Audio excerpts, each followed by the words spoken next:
C'est quoi la particularité de la fête de Shavuot? Pourtant, c'est la plus grande de tous les fêtes. C'est le moment désiré, attendu depuis la création du monde. Qu'arrive un peuple et qui reçoit la Torah. Quand Dieu a proposé la Torah au Béné Israël, qu'est-ce qu'il leur a dit? Si vous recevez la Torah, Tov, sinon le monde revient Tohu, Bohu, il n'y a rien.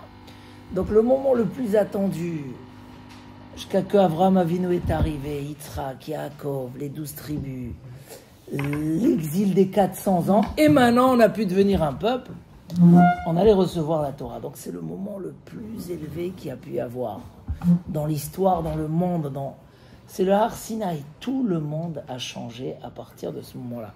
Il y a même, entre parenthèses, Har Sinaï, ça vient aussi du mot Sina, haine, de la haine. Dès qu'on a reçu la Torah, le monde a commencé à nous haïr. Il y a une haine qui est descendue dans le monde. Donc c'est dans l'actualité, mais c'est marqué dans la Gemara Shabbat que à ce moment-là tout a changé. Et alors comment ça se fait que cette fête n'a aucune mitzvah particulière? Oui, quand il y avait le Beth Amikdash, on amenait 2 chalot, 2 grands pains de la nouvelle récolte. Oui, mais pour nous, il n'est pas resté une mitzvah particulière. Pour celui qui n'accomplit pas les coutumes de la fête, parce que la veillée c'est une coutume, les produits laitiers c'est une coutume, c'est une coutume très importante. Mais ça veut dire pour quelqu'un qui ne fait pas ça, qui n'est pas dans un Beth Midrash, il n'y a pas de veillée, il n'y a pas... Donc quoi? Et d'autant plus de dire que la coutume c'est de manger des produits laitiers, est-ce que c'est l'honneur de la fête de la Torah? On parle de nourriture, c'est quoi l'histoire? C'est commercial. C'est commercial. Tu empires la situation. J'ai fait tout. Oui, j'entends, c'est mignon. Mais on va même vous étonner plus, parce que sur tous les Yom Tov, il y a une machloket dans la Gemara, comment on doit passer la fête. Et il y a 2 avis. Il y a un qui dit que les fêtes, Pessah, Shavuot, Sukkot, faut les découper en 2. Chetzio lachem ve chetzio lachem. Les fêtes, faut les découper en 2. La demi-journée à la synagogue et la demi-journée, vesamarta bechagecha. Dans les fêtes, la Torah nous a demandé de se réjouir, de manger, de boire du vin, d'amener des korban shlamim. Ça rentre dans la mitzvah de la fête. Il y a un avis qui dit non, ou toute la journée au Beth Midrash, ou tout pour vous. Ça veut dire, selon le deuxième avis, et ça prend des psukim. C'est un choix. Celui il se délecte et il kiffe le Beth Midrash, pour lui c'est ça le kiff, alors qu'il prenne avec lui 2 petites brioches. Et Kulo Lachem, toute la fête il a pas ce Kulo Lachem. Celui qui ne sait pas ce qui va le faire kiffer, qui va lui faire la simcha de la fête, alors Kulo Lachem, qui prend tout pour lui, qui passe très peu de temps à la synagogue, l'essentiel c'est qu'il soit chez lui à la maison, et qui fête, et qui fait des repas et des séoudot. Ça, c'est sûr, les fêtes. Mais la Gemara dit là-bas, Shavuot, qu'on appelle Atzeret, tout le monde sont d'accord, à Kol Modim, il n'y a pas du débat. Débat Inan, Lachem. On a besoin que tu fasses Lachem. Tu es obligé d'aller à la maison, même si tu es le grand kiffeur de Torah, et que tu as passé toute la nuit à étudier, et que tellement tu as kiffé, tu veux passer la journée aussi. On te dit, à Pessah, tu peux le faire. Il y a un débat. Mais à Shavuot, on est obligé, il dit Rashi, pourquoi? Pour montrer qu'on est joyeux d'avoir reçu la Torah. Donc, même la vie qui dit que tu peux passer toute la journée à la synagogue, en train d'étudier, à Shavuot, il dit non. Ba'inan lachem. On a besoin. Donc, ça veut dire, quelque part, ce jour-là, on encourage les festins, la fête, le kiff, plus que dans les autres fêtes, alors que c'est la fête où on a reçu la Torah. Et on raconte comme ça dans la Gemara que Rabbi Yosef, à Shavuot particulièrement, il prenait Igla Tilta. C'est quoi Igla Tilta? Un veau, mais le 3e de naissance. c'est le meilleur des veaux, le troisième, il sort tendre. Il a acheté ce veau-là exprès à Shavuot et il faisait la fête. Et comment il argumentait en disant il avayoima kama Yosef ika beshuka. S'il n'y avait pas ce jour-là de Shavuot, combien de Yosef il y a dans le marché? Des Yosef qui font rien de leur vie. Et moi, grâce à la Torah, j'ai grandi, j'ai été élevé, donc je dois faire la fête ce jour-là. Donc c'est intéressant. Comment on exprime la fête de Shavuot? À travers quoi?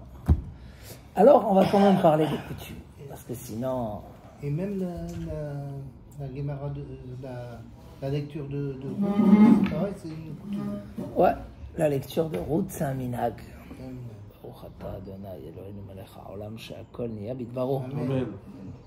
Parce que alors, normalement, on le lit à la synagogue. Oui, c'est vrai. Dans les coutumes, il nous a rappelé aussi de lire l'histoire de Ruth. Comment elle est venue, comment elle s'est approchée, comment elle a fait du chesed. Parce que là-bas, il y a les valeurs de la Torah. Il y a comment on paye un prix cher, mais après on y arrive. Comment il faut faire du chesed quand on est dans la Torah. D'où est sorti le roi David, puisque le roi David est décédé à Shavuot, et c'est pour ça qu'il y a aussi une coutume de lire tout le Teilim à Shavuot. Tu connais ce minhag-là?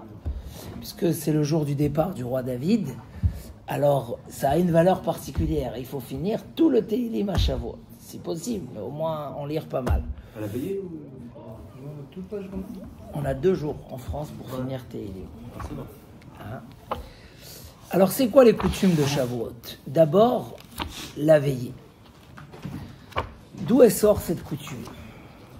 Le Mishnah Berurah il ramène que Chassidim Arishonim, les premiers Chassidim avaient l'habitude de veiller toute la nuit, de cette nuit-là. Et le Ben Ishraï nous amène le Zohar à Kadosh et il nous explique que c'est très très important cette veillée-là. Il dit comme ça, le Zohar HaKadosh, Parashat Emor, Chassidi Kadmoi, les premiers tzadikim, Lo avu naimi be'ailelia, ils dormaient pas cette nuit-là du tout. Et ils étudiaient la Torah en disant, venez, on prend cet héritage pour nous et pour nos générations. En étudiant cette nuit-là, on reçoit la Torah comme héritage pour nous et nos générations. Et c'est marqué que Rabbi Shimon Bar Yochai, Rabbi Shimon Bar Yochai, avec ses amis, ils étudiaient la Torah cette nuit-là, et il disait que tout celui qui étudie la Torah cette nuit-là, ils vont être tous marqués dans le livre de souvenirs d'Akadosh Baruch Hu. Cette nuit-là, on est marqués, et Akadosh Baruch Hu mevarechlon bekama birkan ve'itrin de'arbaïla. Akadosh Baruch Hu nous bénit de couronnes et de brachot du monde éternel, celui qui étudie cette nuit-là. Il dit, c'est incroyable. Et le Harizal était très makpid sur l'étude de cette nuit-là. Pourquoi cette nuit-là? Parce que normalement, tu vas étudier tout le temps. Non, alors on dit que cette nuit-là, elle vient en réparation de ce que les Bnei Israël, ils ont dormi. La veille, Hachem, il a dû les réveiller pour leur donner la Torah. Il leur a dit, comment c'est possible? Tu dors la veille de ton mariage, tu reçois la Torah demain, comment c'est possible? Donc on répare. Mais pourquoi cette nuit-là en particulier? Parce que le lendemain, on reçoit la Torah, c'est le jour où il y a le flux de la Torah.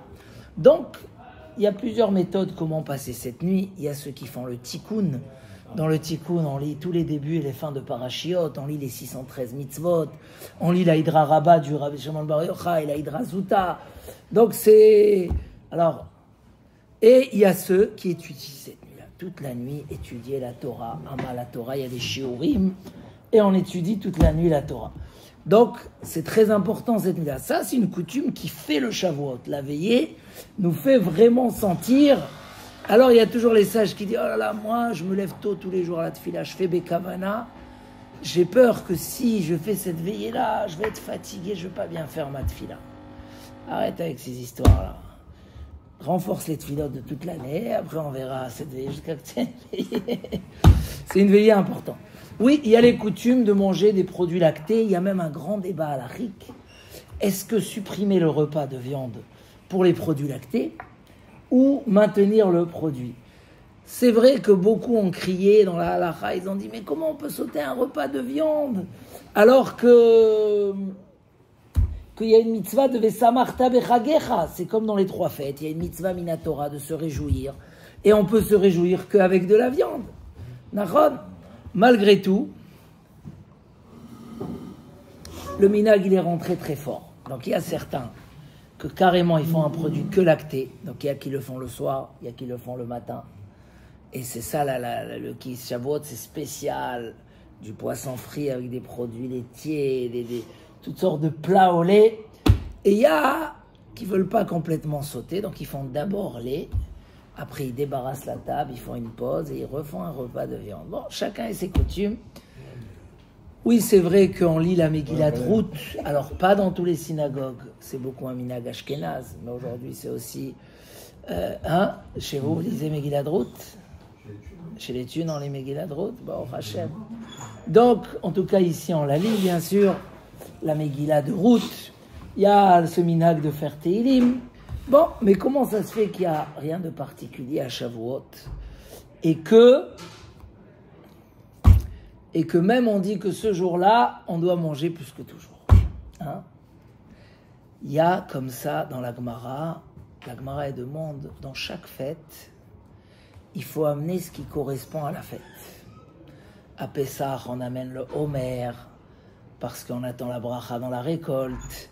À Sukkot, on amène l'eau parce qu'on attend la bénédiction dans les pluies.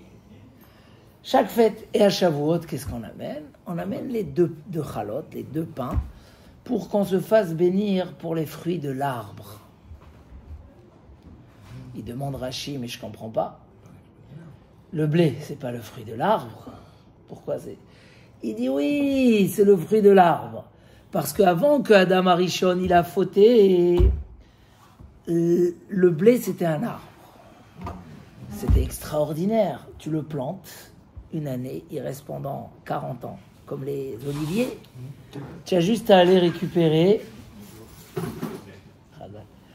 Tu as juste à aller récupérer les morceaux. C'était un gros morceau de blé. Tu le mousses. À part ça, ça était plus facile. Mais Adam Arishon, il a fauté. Et Dieu, qu'est-ce qu'il lui a dit? Tu vas transpirer avec la sueur de ton front, tu vas amener ton pain. Et là, le blé, c'est devenu comme un légume. Chaque année, il faut le recouper, le refaire, etc. À Shavuot, c'est curieux. Rachid a l'air de dire qu'à Shavuot, on revient au niveau de Adam Arishon avant la faute. Et donc, le blé, on le considère comme un arbre. Qu'est-ce que ça veut dire? Barati lecha yetzer hara, barati lecha Torah tavlin. Je t'ai créé un yetzer hara. Le yetzer hara est très très fort. Et chacun, dans l'endroit où il rencontre le yetzer hara comme son copain, oulala, c'est très dur. Il y a certains qui les copains avec eux dans les caractères. Il adore leur mettre la colère, la haine, la jalousie, les disputes. Il y a avec qui c'est plus dans la tava, dans les mauvais désirs, et les copains avec eux. Qu'est-ce que je peux faire? Il y a dans la fainéantise, il y a des gens qui adorent dormir, ils ne peuvent pas se lever à la tfila, ils ne peuvent pas se lever. Chacun le Yetzera. Et dit la Gemara même, Iloule Hashem ozro lo yacholo. Si Dieu ne nous aide pas contre le Yetzerara, on ne peut pas contre le Yetzerara. On a besoin de l'aide d'Hachem. Mais quand même, on dit que depuis qu'Hachem nous a donné la Torah, on peut combattre le Yetzerara. Et on a beaucoup parlé de ça dans le shiur ce matin dans Pirkei Avot. Quand tu étudies la Torah, ça t'aide à réparer. Ça te pose. Hein, c'est marqué là-bas, l'homme il devient patient, l'homme il devient réfléchi, l'homme il reconnaît ses erreurs, il reconnaît ses valeurs. Il y a même un côté magique dans la Torah. Magique. Hein, qu'est-ce qu'ils ont donné là aux enfants pour les examens? Ceux qui veulent être stimulés, il y a comme ça un genre de vitamine, comment il s'appelle? Hein, tu connais ces stimulants là? Hein? Du ronzan. Paf, tu donnes ça. Il y a quelque chose de magique dans la Torah, c'est que ça affaiblit le Yetzerara. ça affaiblit, même ça le transforme. L'énergie que tu mettais pour dormir, maintenant tu la mets pour étudier. L'énergie que tu mettais pour faire des fautes, aujourd'hui tu la mets dans des choses positives. Regardez l'histoire qui est racontée dans la Gemara. Magnifique. Que Rabbi Yochanan, il était en train de nager. Tu connais cette histoire? Rabbi Yochanan était d'une beauté, on la compare, il brillait comme... La Gemara elle dit même comment tu veux faire, comment savoir comment il brillait de beauté. Il faut prendre des boules en or et les mettre au soleil, et l'éclat, c'est ça la beauté de Rabbi Yochanan. Voilà. Oui, la Gemara comme ça, elle nous compare, elle dit que c'est une beauté qui s'est perdue, elle n'existe plus aujourd'hui. Et Rabbi Yochanan il nageait. Et il y a Resh Lakish, qui était le chef des brigands, Resh Berioni. Resh Lakish, il le voit, de loin il pensait que c'était une femme. Il a sauté tout la Marne. C'était énorme. Il a sauté d'un coup. Et quand il voit devant lui le Gadol Hador, il ne savait plus où se cacher. Et Rabbi Yochanan, il a très bien compris. Oh, Baruch haba. Il y a des absences aujourd'hui, donc c'est bien qu'il y ait des nouveaux aussi. Ils ont tous eu des absences. Tu connais cette histoire de Rish Lakish. Il a sauté, Rabbi Yochanan, il a très bien compris pourquoi il a sauté.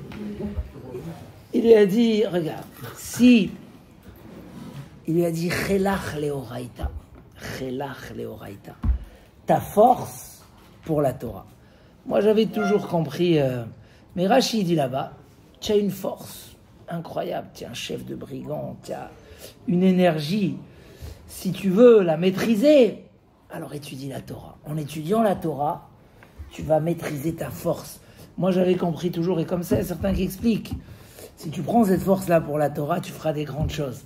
Mais Rachid explique, tu as des forces terribles, ça peut t'amener à des catastrophes. Tu es un chef de brigand, demain tu vas aller cambrioler le palais du roi, tu vas te faire attraper parce qu'il n'y a pas de fin à ton énergie, elle est ultra puissante.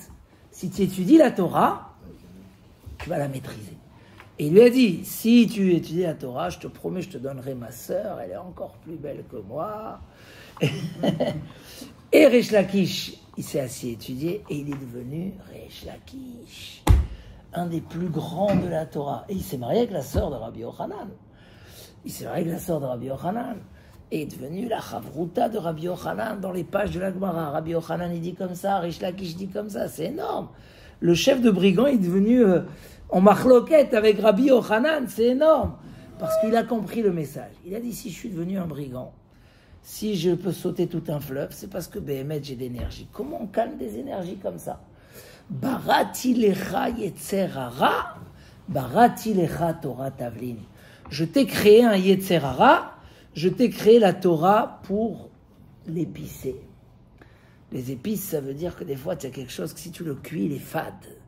Des fois, tu vois, il y avait un traiteur, il nous faisait du poisson fade. Le meilleur, un bar, un filet de bar, tu peux pas le manger. Au final, ils lui ont dit, monsieur, mets-nous un peu d'épices, ça colle. Et là, il est agréable. Donc le yetzer hara, il est utilisé pour la bonne énergie, pour le bon endroit. Et dit la Gemara, s'il n'y avait pas de yetzer hara, même quand on aurait étudié, on serait comme ça, tout doucement, il n'y aurait pas eu ritra, la discussion, les questions, le machin. Donc, le yetzer hara, il a dit la Gemara, il est utile dans le monde comme la pluie. Parce que c'est comme ça qu'on trouve les bonnes énergies. Mais il faut savoir l'orienter, lui mettre les bonnes épices. Donc, à Shavuot, la mitzvah, c'est pas de s'asseoir dans une souka ou de manger de la matzah. C'est quoi la particularité de Shavuot? Même pas. Parce qu'on a dit qu'à Shavuot, tu n'étais pas là au début du shiur, tout le monde sont d'accord que tu ne peux pas rester toute la journée étudier. Tu es obligé d'aller manger, de faire la fête.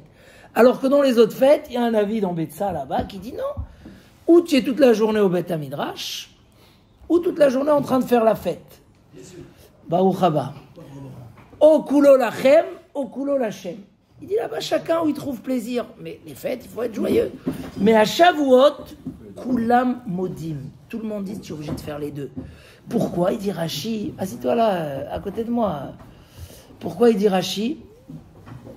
Il dit Rashi parce que tu dois montrer ta joie d'avoir reçu la Torah. Ça veut dire l'action de la fête, c'est de montrer que la Torah, c'est un bonheur pour toi, que tu es heureux d'avoir reçu la Torah. Donc tous les kiffs, c'est pour ça aussi qu'on mange des produits lactés, pas que parce qu'ils ne pouvaient pas manger de la viande après qu'ils sont descendus du mont Sinaï. Il y a eu plein d'halachot, ils ne pouvaient plus manger de la viande, parce que les ustensiles, il fallait les cachériser, parce que la vache, il fallait la shriter, parce que les poumons, il fallait les vérifier, donc ils ne pouvaient plus, ils ont mangé des produits lactés. Mais aussi parce que la Torah, elle ressemble à du miel et à du lait. Le miel et le lait, oh là là, comment ça s'appelle là, le peanut shoes, ou tous les chocolats là, où ils te mettent une crème de miel à l'intérieur avec enrobé de chocolat, tous les barres de chocolat là avec le miel et le chocolat à l'intérieur. Dvash vechalav tachat leshoner. La Torah, c'est du miel, c'est une analyse qui est utile à renforcer tous les fêtes, surtout dans la fête de Shavuot. Rav Yosef, il sautait de joie parce qu'il disait, j'aurais pu être le Yosef du marché, maintenant je suis le Yosef, le grand Yosef, qui se fait plaisir de la sagesse, qui fait des mitzvot, qui est dans la ktusha, qui a une autre vie de celui que toute sa vie se résume d'avoir un peu d'argent pour kiffer la vie. C'est tout. C'est le petit du marché. Il chantait, il disait, si c'est pas ce jour-là qui m'a amené à cette grandeur-là. Shenit gadalti, venidromamti, on a été élevé. On doit marquer à Shavuot. Oh, Bochim Abaim. Qu'est-ce qu'on doit marquer à Shavuot, Rabotai? On doit marquer, il y a ici 2 places. Qu'on est heureux, ça fait longtemps, Baruch haba. On doit marquer à Shavuot la joie qu'on a d'être des Bnei Torah. Quand on parle, de quoi on est fier? De quoi on sent? Est-ce que la personne est juste fière d'une belle voiture qui va aller dans 10 ans à la casse? Est-ce qu'il est juste fier d'une belle montre qui finalement ne va pas le sauver de ses soucis et de ses problèmes? Juste de quoi? D'un bon plat? Un burger où après tu sors, tu n'arrives plus à respirer?